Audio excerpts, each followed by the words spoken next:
It is officially March, baby, and it is time to start talking about these conference tournaments. And today I'm going to be talking about the Horizon League, and I'm going to be previewing it and giving my prediction on who I think is going to win. I am also going to be doing this for every single conference and league, so make sure you hit that follow button and like this video if you like this kind of content. Let's go. So the format in the Horizon League is a little strange. We have a playing game between Cleveland State and IU Indy, and then the winner of that will play Wright State. Then we got 4 other first-round matchups. And all those games will be played on their home floor. And so the 5 seeds that advance will be playing in Indianapolis, and then the 2 lowest seeded teams who win those games will have to play a play-in once they get there. The heavy favorites in this league are the 1 seed Wright State, the 2 seed Robert Morris, and the 4 seed Oakland.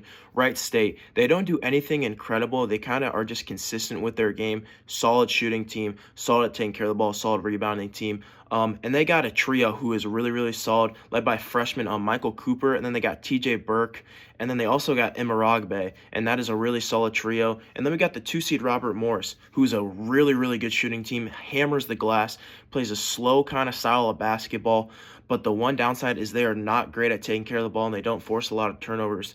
And then you got the 4 seed Oakland, who's led by Greg Kampe, March legend, one of the best coaches in the business, and they got an absolute stud in Brody Robinson. This team does a really, really good job of getting to the line, and down the stretch in those games, if you can get to the line and hit those, that's a huge part of your game, and I love that Oakland is good at that.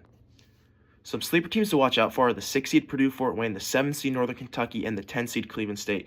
Cleveland State and Purdue Fort Wayne are really, really good shooting teams, can really hit it from deep, great three-point shooting teams. And Cleveland State has an absolute stud in Trey Beard, who I can honestly see going absolutely crazy against Wright State and pulling off an upset there.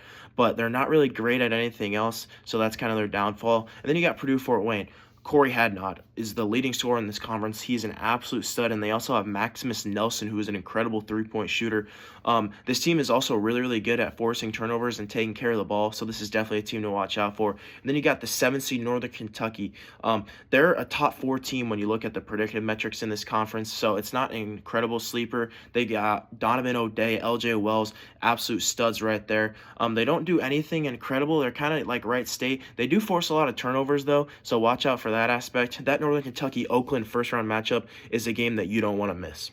So overall, I could see this conference going anywhere. I could see it being very chalky. I could see it being a little chalky with a couple bit of upsets, or I could see a lot of upsets happening.